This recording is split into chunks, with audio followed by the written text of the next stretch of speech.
প্রথম থেকে আরেকবার বলে দিচ্ছি তোমাদের, বার স্কিল টেস্ট যেটা, সেই বার স্কিল টেস্টের যে বিষয়গুলো তোমাদের সব থেকে মনে রাখতে হবে, এটা কিন্তু এর সাথে ইন্টারভিউটাও তোমাদের নেবে। ইন্টারভিউ একটা মার্কস রয়েছে, যে মার্কস ডিভিশনটা আমি বললাম, কি কি ছিল বলো ডিভিশনে, মনে আছে আমাদের? জবে ছিল 25, হ্যাঁ কপি লিখতে হবে সেখানে, আর ও জব রিলেটেডও কোশ্চেন করতে পারে, ঠিক আছে? তাই এই যে 50 নাম্বার তোমাদের স্কিল টেস্ট হবে, স্কিল টেস্টের মধ্যে 50% তোমাকে পেতে হবে, মানে তোমার 30 নাম্বার 25 নম্বর তুলতে হবে। 25 না কততে পাস? 60% পাস, 30 নাম্বার তুলতে হবে।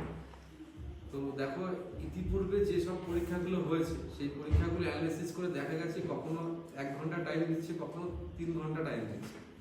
টাইমের থেকে বড় কথা এখানে দেখা হয় একটা ক্যান্ডিডেট তার কতটা দখল আছে টেকনিক্যাল বিষয়ের উপরে।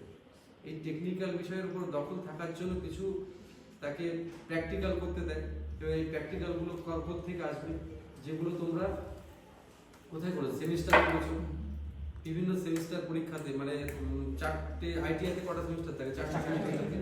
4টে সেমিস্টারের প্রত্যেকটা সেমিস্টারে প্র্যাকটিক্যাল হয়েছে, সেই প্র্যাকটিক্যালের উপর থেকেই মূলত কিন্তু মানে প্র্যাকটিক্যাল করতে দেবে। আর জব সিকোয়েন্সটাও সেইভাবে লিখবে।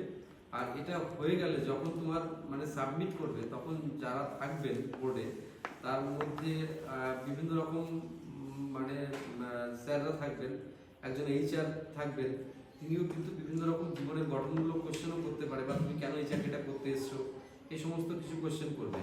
আর টেকনিক্যাল কিছু কোশ্চেন করতে পারে, এটা একটা ধরন। আর একটা ধরন হচ্ছে যে টেবিলের উপর তোমার অনেক ভাবে তোমার মানে বিভিন্ন রকম মেজারিং টুলস রাখতে পারে, তোমাকে চিনে বলতে হবে যে এই টুলসটা কি। বা অন্যান্য সময় আমি আরেকবার বললাম না যে ভিডিওতে দেখাবে, ভিডিওতে দেখিয়ে বলবে এটা কিসের কাজ হচ্ছে, তোমার এই কাজটা আইডেন্টিফাই করো, এবং এই কাজটা করার জন্য কি মানে টুলস লাগছে, ঠিক আছে?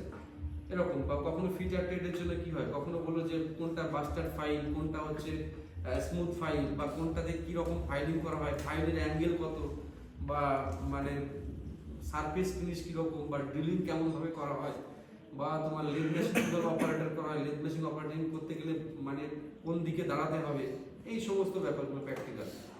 আর টেকনিক্যাল ব্যাপারগুলোকে বেশি করে জোর দিতে হবে, টেকনিক্যালের যে ফান্ডামেন্টালি যে ব্যাপারগুলো, এইসব মিলিয়ে। আর ঘাবড়ানোর কোনো কারণ নেই, এই পরীক্ষাটা খুব সহজ হয়, এবং পরীক্ষার প্রত্যেকটা স্টেপে হেল্প করে স্যাররা হেল্প করে, বা যারা স্কিল আর্টিজান থাকবে ওখানে, তারা কিন্তু প্রত্যেকে তোমার পক্ষেই হেল্প করবে।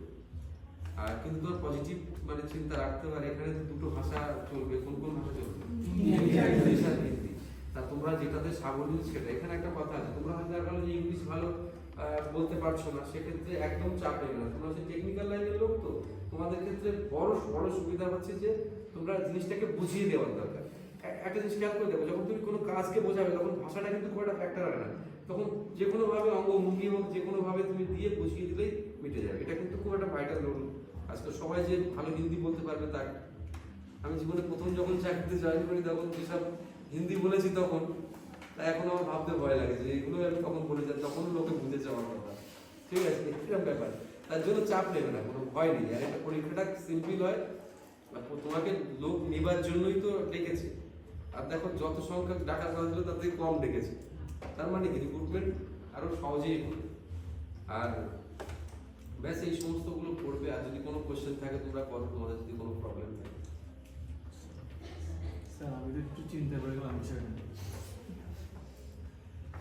কি চিন্তা কর? এই দেখ, ওর চিন্তা তো আলাদা আছে।